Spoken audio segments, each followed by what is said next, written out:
Thanks for joining us. You're watching QTV Nightly News, coming to you live from our studios on Caraba Avenue with me, Ansmane Sonyase. Here are the main news headlines. President Adama Barrow left Banjul on Monday to begin his constitutionally mandated tour of the Gambia, starting in the North Bank region. On Tuesday, the World Food Programme, in partnership with other organizations, hosted a day-long forum to present the findings of a comprehensive impact evaluation of the 2023 Homegrown School Feeding Program. And in a bid to promote education, the First Ladies Foundation, in partnership with the MAC Foundation, has awarded scholarships and provided school supplies to 40 underprivileged students. The Ministry of Health, through its Non-Communicable Disease Unit, launched the enforcement of the tobacco control guidelines and kicked off a 3-day capacity building forum for tobacco control enforcers. And in sports news, the Gambia ended their Morocco 2025 AFCON qualifiers on a high note with a 1-0 away victory over Tunisia on Monday, though they fell short of securing a third consecutive AFCON appearance. Stay tuned as we bring more on these and other stories.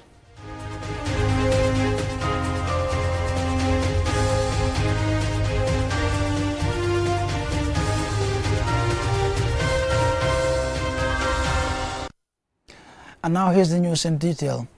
President Adama Barrow left Banjul on Monday to begin his constitutionally mandated tour of the Gambia. The tour commenced in the North Bank region, where the president, joined by cabinet ministers and other government officials, held his first meeting in Bantanding Wolof in Jokadu, Lower Nyomi district. QTV's Usman Jata is covering the president's tour and filed this report. The atmosphere at the State House in Banjul was bustling with activity just moments before President Adama Barrow's departure.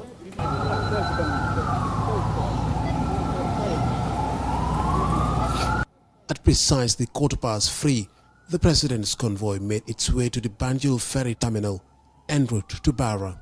The streets of the capital were filled with excitement and energy of jubilant supporters, creating a lively and festive ambience.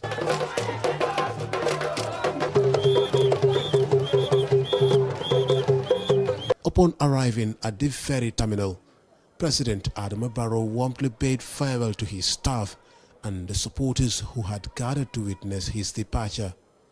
This moment marked a significant point of reflection for the president as he prepared for his upcoming engagements with the electorates across the country.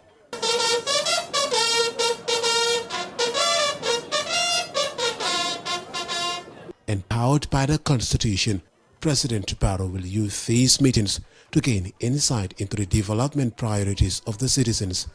He will also emphasize the importance of unity, calling for stronger social cohesion to ensure lasting peace and security across the country. After a 30-minute journey, President Barrow's convoy arrived in Barra, North Bank region.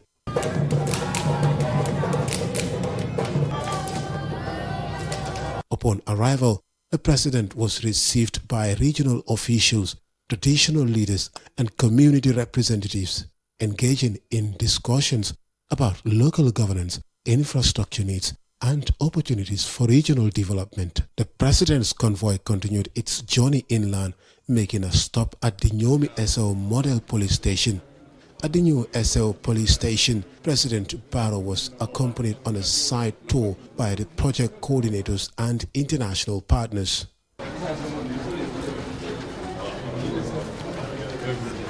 He took the opportunity to commend the work of partners. The partnership is working very well, and I think the message is very, very clear. In a democracy, we have to make sure that we respect people's rights. That is human right. So that's why we are creating the environment. You know, the slogan is, no one will be left behind. We carry everybody together, you know. So this is the foundation we are building. We are moving forward. We are changing the image of the Gambia. We are changing the way we do things in this country. We are coming with latest police stations that accommodate everybody in an environment very, very conducive, whereby you are not intimidated. You come and you are processed within the law.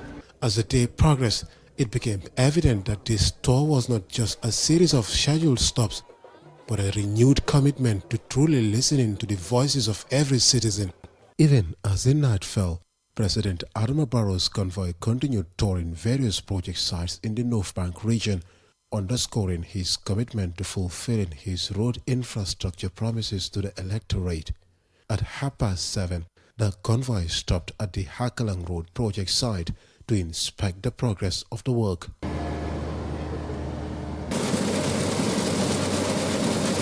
Let us march. We should inaugurate this place. February, we want to finish the work here. Finish the work, now we come and open this place. Yes. From the Hakalang Road project, the President's convoy headed directly to Bantending Wolof for a joint meeting where he was received with great enthusiasm and in grand style.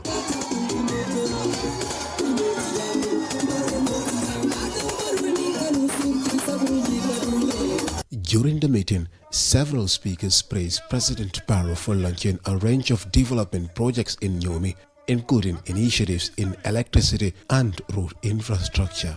Alpha Mariam Khan, chief of Jokadu, promptly drew President Barrow's attention to the challenges of the poor groundnut season. He urged the president to assist farmers with daily sustenance to help mitigate the impact of the low crop yields. And Seka, the regional women's representative for the North Bank, called on President Barrow to support the women in her region with vegetable gardens, including fencing, boreholes, and seedlings. Honorable Tamsir Cham, National Assembly member for Lower Nyomi constituency, commended President Barrow for the rural electrification projects and the newly built health facility in his constituency. He called for similar development opportunities, including new health facilities, to be extended to both Lower and Upper Nyomi. Hamad Ba, Minister of Lands and Religious Affairs, cautioned the people of Nyomi against selling their land. Instead, he advised them to lease their land as a means of securing long-term income. In a separate development, Agriculture Minister Honorable Demba Sabali presented a $22 million giraffe matching grant to 50 farmers specializing in cashew farming, poultry production and other agricultural ventures. Addressing the meeting, President Barrow reminded the gathering of the importance of his constitutional tour.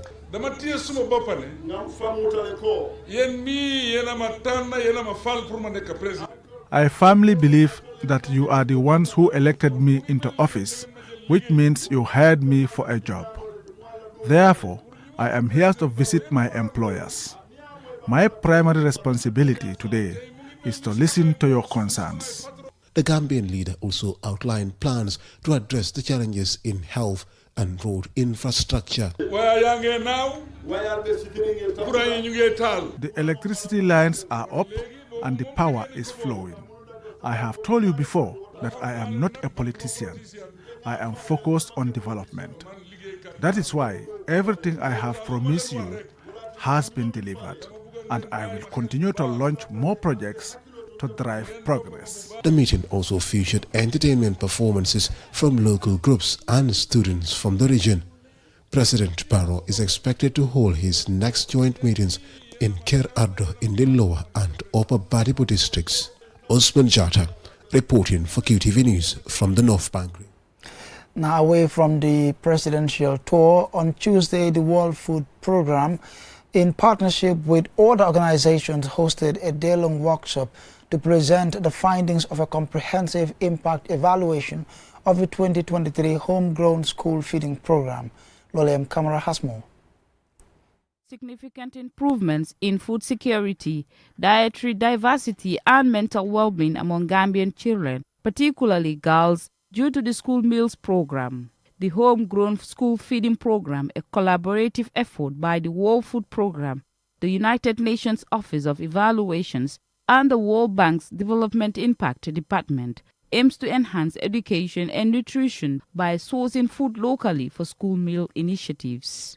Miranda Sandy, World Food Program's representative and country director in the Gambia, highlighted that the evaluation offers a strong foundation for expanding and refining the program to maximize its impact on future generations.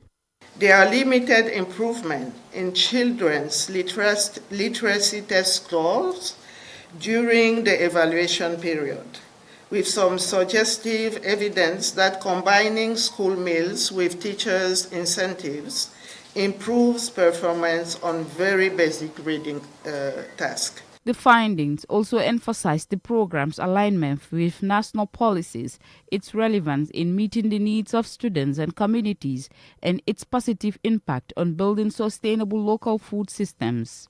Bakari Y. Baji, the Minister for Youth and Sports, represented the Minister for Higher Education at the event. Government created a budget line for the skill feeding program amounting to $162.5 million. This demonstrates government's commitment to ensuring that children are well fed, as well as provided with the environment necessary for conducive learning. It is also important to note that the United States government, through the McGovern-Dole Food for Education program, locally called DOC project, coordinated by the CRS, have also committed $28.7 million into the feeding program. An estimated 418 million children worldwide directly benefit from the school meals program. Carl Frederick Paul is the UN Residence Coordinator in the Gambia. At the United Nations, we recognize the critical importance of education, nutrition, and sustainable agriculture in achieving the 2030 Agenda for Sustainable Development, particularly the Sustainable Development Goal number 2, Zero Hunger, and Goal number 4, Access to Quality Education for Everyone at All Time. Malik Njai, the Deputy Director of WFP, presented the findings from the evaluation of school feeding program. The production capacity remains a challenge as well. We are still facing some farmers not being able to supply, with the seasonality of the food production. Like particularly if you look at some vegetable items as well, which are perishable, and some farmers and the climate change affecting as well the production. The United Nations World Food Programme is the world's largest humanitarian organization, providing life-saving food assistance in emergencies. In 2024, World Food Programme will provide daily school meals to over 150,000 children in more than 400 primary schools across the Gambia. For QTV News, Lolly M. Kamara. Now, in a bid to promote education, the First Ladies Foundation, in partnership with the Mark Foundation, has awarded scholarships and provided school supplies to 40 underprivileged students from across the country through the Education Linda program. Alusise reports. Held at the State House in Banjul today, this initiative underscores the joint commitment of the First Ladies Foundation and Mark Foundation to empowering young learners and fostering a brighter future. The scholarships package includes financial assistance of $15,000 for each student in the Greater Banjul area and $10,000 with a bicycle for each student in the provinces. Beneficiaries also received uniforms and exercise books, essential tools for their education. The Gambia's First Lady, Fatimata Barrow, the founder of the FAP Foundation, emphasized the importance of education in breaking the cycle of poverty. She reinforced her dedication to supporting vulnerable students through partnerships like this. I am the First Lady because I'm married to the President. But if I was not educated, I would not do what I'm doing today. I want to see you into university. I want to see doctors from your group. I want to see engineers. I want to see pilots.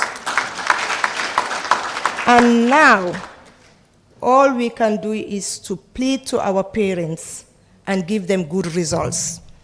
On behalf of the recipients, Maimuna Jallo and Kumba Konjera, principal of Mindao Senior Secondary School, expressed appreciation to the First Lady and Mark Foundation for the impactful intervention.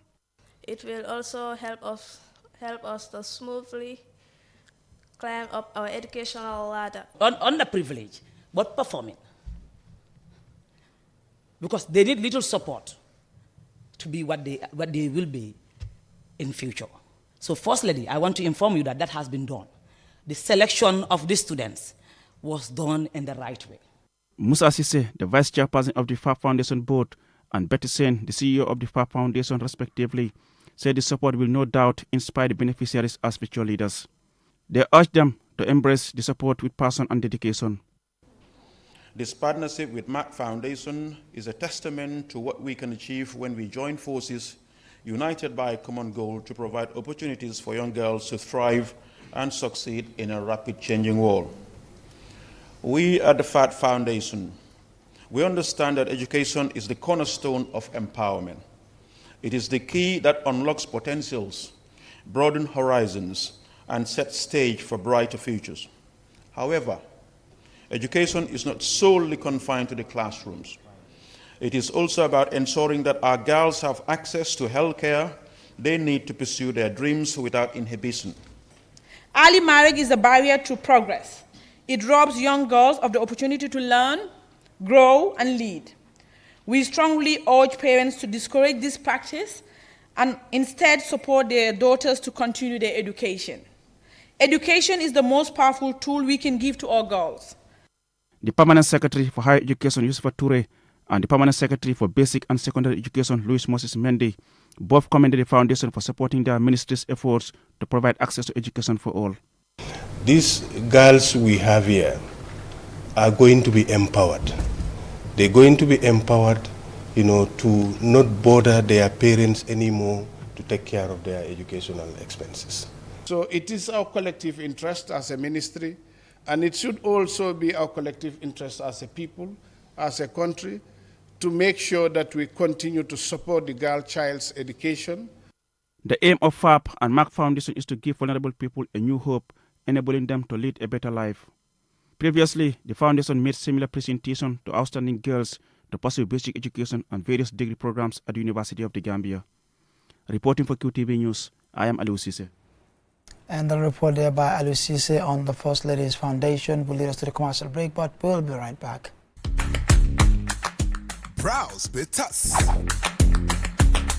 QCell brings your promo like never before. Get unlimited internet for just $25. Yes! Recharge $25 and enjoy the convenience of free internet from 1 a.m. to 6 a.m. every day with our Browse with Us promo. With this amazing offer, you can browse, stream, and download all your favorite movies for free. So why wait? Recharge $25 today and enjoy free internet only with QCell between 1 a.m. to 6 a.m. For more information, call customer care on 111. QCell, Senior Bus, we innovate, others follow. Terms and conditions apply. Q Money and Orange Money has just made money transfer easier. Now you can send money from Gambia to Senegal directly from your Q Money wallet. So what are you waiting for? Get your Q Money account now and start sending money to your friends and families through Orange Money in Senegal now. For more information, call our customer care on 133. Q Money, Sunu Kalpe. Terms and conditions apply.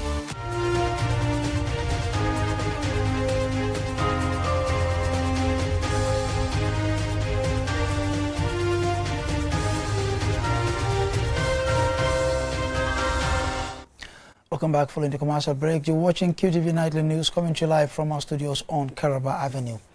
Now, the Ministry of Health, through its non-communicable disease unit, launched the enforcement of the tobacco control guidelines and kicked off a 3-day capacity building workshop for tobacco control enforcers on Monday. Mahmoud Gajaga attended the event and he now reports. The purpose of the Tobacco Control Act 2016 enforcement guidelines is to equip law enforcement agents with the knowledge, tools, and guidance needed to ensure strong compliance with the Act's provisions. Despite regulations in place to control tobacco use, violations persist with minimal enforcement. Musa Kamara, Director of Health for Western One Region, spoke on behalf of the Director of Health Services. So those implementation gaps, this is one of them, to ensure that capacities are built, to ensure that, all the key players play their role to ensure that we enforce the Tobacco Control Act. Without enforcement, we want to bend on maslaha at all times, we will not make much progress. Tobacco Control Act 2016 and other related regulations have been in place. So these are our strengths, and these are relevant tools or regulatory frameworks that are in place that we can use without relying on the Maslaha syndrome that we have. With support from the World Health Organization, the workshop will familiarize participants with key responsibilities related to enforcing the tobacco control law, including smoke-free requirements, packaging, labeling, taxation, and more. Dr. William Minor, Regional Coordinator for the Tobacco Control Program at the World Health Organization Regional Office for Africa, emphasized that the WHO prioritizes supporting countries in implementing tobacco control guidelines. You all know that out of the 17 SDGs, we have almost all of them tackling issues of health. And you know that tobacco consumption, production is not only a health issue, but it's a development issue. And therefore, it touches on all the sustainable development goals. But specifically, what we are doing as a WHO Region Office for Africa is to support governments who are our member states. The objective of the initiative is to protect current and future generations from severe health, social, environmental, and economic impacts of tobacco consumption and exposure. Dr. Selassie Delmaida, Health Planning Advisor and acting WHO representative, expressed his admiration for the Gambia's commitment to combating tobacco use.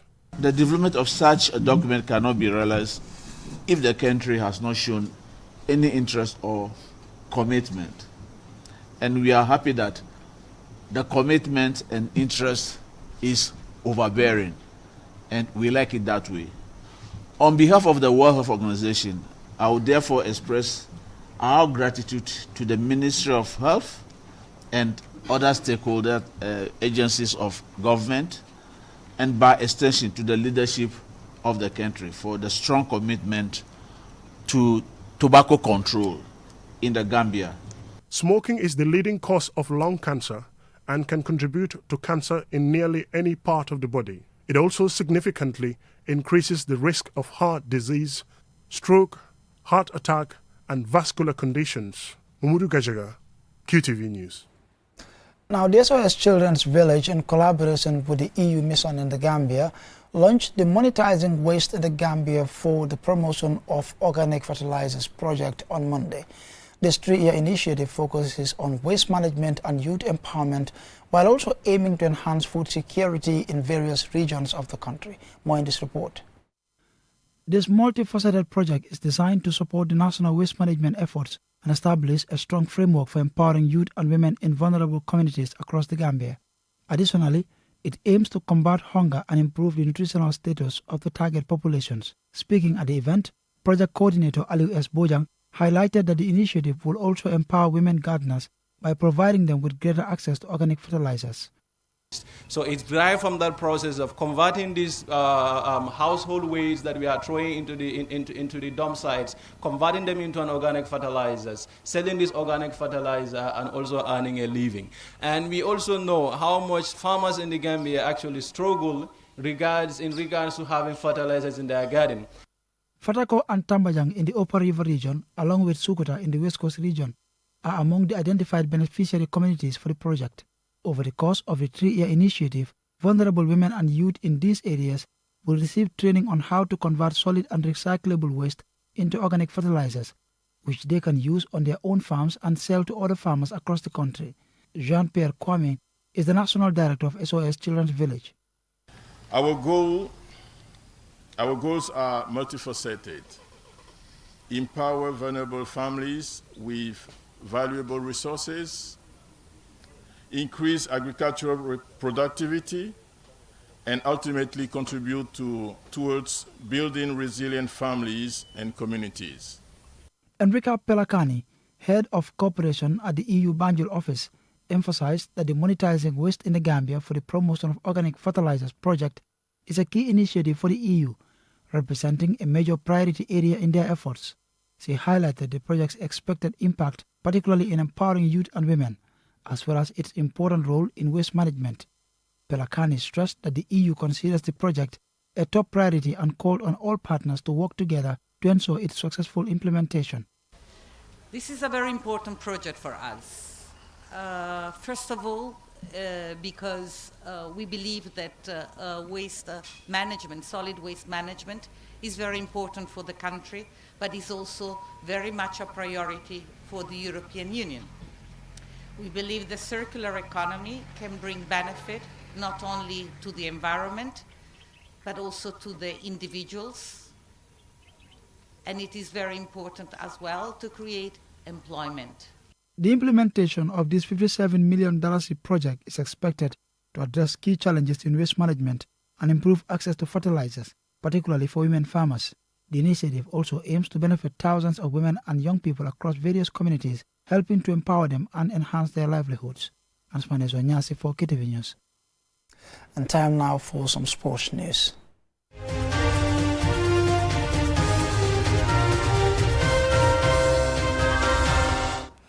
The Gambia ended the Morocco 2025 AFCON qualifiers on a high note with a 1-0 away victory over Tunisia on Monday, though they fell short of securing a third consecutive AFCON appearance. Our sports reporter Mamoudou Gajaga watched it and he now reports. The Gambia delivered a spirited 1-0 victory over Tunisia in Tunis, ending their Morocco 2025 AFCON qualifiers campaign on a high, despite missing out on qualification. By the time of the match, Group A had already been decided, with Tunisia and Comoros, who defeated the Gambia 2-1 on Friday, securing the 2 automatic qualification spots. Tunisia aimed to secure top spot with a win over the Gambia, but their defeat left them in second place. Comoros claimed the top spot in Group A after a 1-0 victory over Madagascar in the other fixture. The Gambia handed full debuts to 4 players in the match. Abdoulaye Cissé, who scored the winning goal in the 17th minute, started as a striker. Mahmoudou Badjo and Aboubakar Bari featured in midfield, while Mamadou Lion Jai was part of the defence. The Gambia's next senior international fixture is in March 2025, when they host Kenya in a World Cup qualifier. Mamoudou Gajaga, QTV News. And I'm afraid this is all we have for you in this edition of the news, but do join us at 10 p.m. for another bulletin. Until then, thanks for watching.